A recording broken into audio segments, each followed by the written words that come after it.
નમસ્કાર દર્શક મિત્રો, હું જપન શાહ, કાનમ એક્સપ્રેસ ન્યૂઝમાં આપનું સ્વાગત છે। જોઈએ આજના મુખ્ય અને મહત્વના સમાચાર।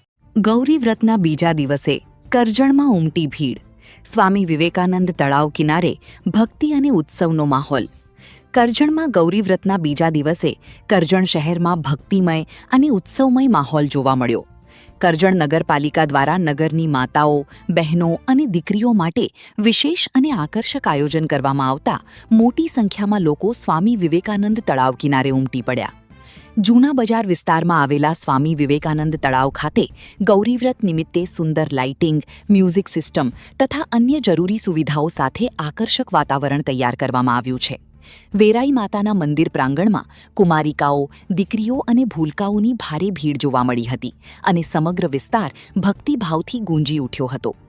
નગરપાલિકાનો મુખ્ય હેતુ ગૌરીવ્રત દરમિયાન દીકરીઓ અને મહિલાઓને સુરક્ષિત, સ્વચ્છ અને આનંદદાયક વાતાવરણમાં એક જ સ્થળે ઉજવણી કરવાની સુવિધા ઉપલબ્ધ કરાવવાનો છે, જેથી તેઓને શહેરના વિવિધ સ્થળોએ ભટકવું ન પડે અને કોઈ અનિચ્છનીય ઘટના પણ ન બને। હરિયાળા અને રમણીય વાતાવરણ વચ્ચે યોજાયેલા આ આયોજનથી ગૌરીવ્રતની ઉજવણી વધુ ભવ્ય અને યાદગાર બની છે।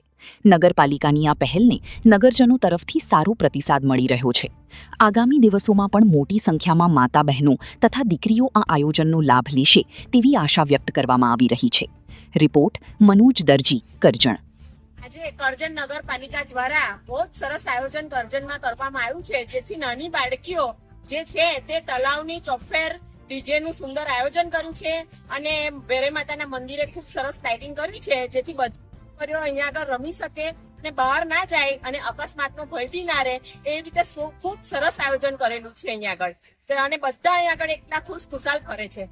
ફૂલ પબ્લિક સરસ આ જગ્યા બહુ સરસ રળિયામણી છે। નગરપાલિકાએ સરસ વિકાસ કર્યો છે। કરજણમાં નગરપાલિકા નિર્મિત વેરાઈ માતાના મંદિર તળાવની આજુબાજુ સરસ નાના ભૂલકાઓને રમવા માટેની જગ્યા છે અને ગૌરી વ્રતમાં બહેનો માટે હરવા ફરવા લાયક વ્યવસ્થિત અને સરસ જગ્યા છે।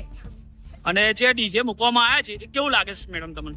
જે સરસ આમ આનંદ મન પ્રફુલ્લિત થઈ જાય છે, તો બસ જાણે અહીંયા જ બેસી રહે।